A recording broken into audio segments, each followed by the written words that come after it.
So this video is basically just going to be an introduction to me and how I got started doing the ALT, and ALT is Assistant Language Teacher.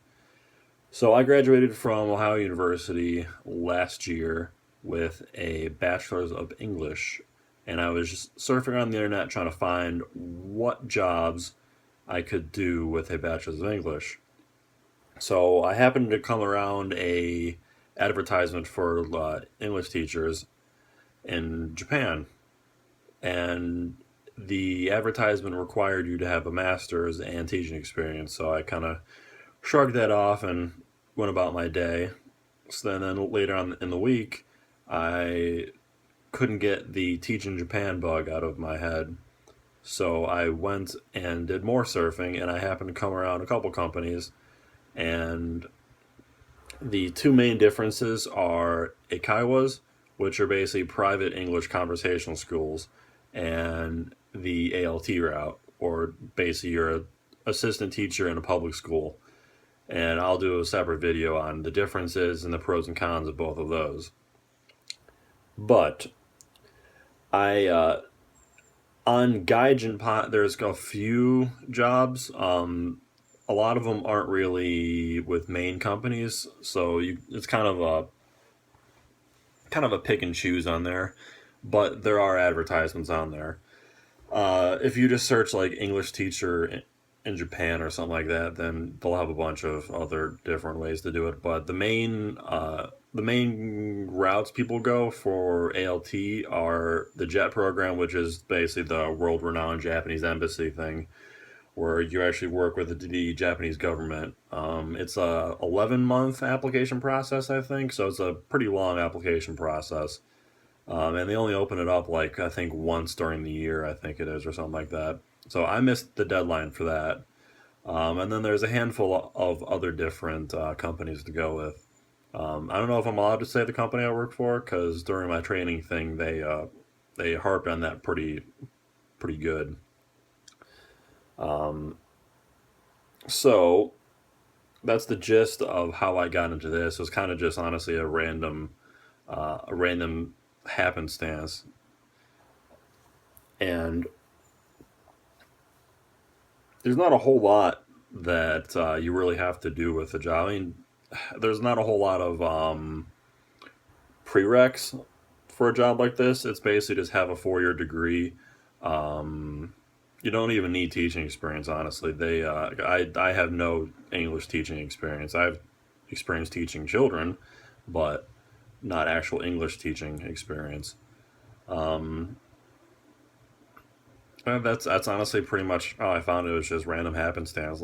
Like I said, there's you can do your own research, or you can watch other videos that I'll post about the route that I'm taking, which, like I said, is the public school route. Um, yeah, I'll do a separate video on the differences between the Eikaiwa and the ALT route, so you can kind of pick and choose which path you think is better. Um, I guess to further the introduction to me, like I said, I graduated from Ohio University last year with a Bachelor's of English. The main focus, I double concentrated in creative writing and pre-law, so I got the whole literary theory and all the literature routes with the pre-law. Um, I took Japanese for 1 year at my community college before I went off to Ohio University. And once I got to Ohio University, I took German for 2 years. That happened to make sense to me at the time. I kind of wish I would have taken Japanese at OU just so I'd be further along. But yeah, that's pretty much the gist of it. I stayed there for an extra 2 years because one, I lost a year of transfer credits, which was real thrilling. So I had to make up that year, and then because I switched majors from psychology to English, I lost. I had to take another extra year because psychology and English are kind of two completely different majors. Um, Psychology has always interested me, but I didn't think I really wanted to do it for an actual career.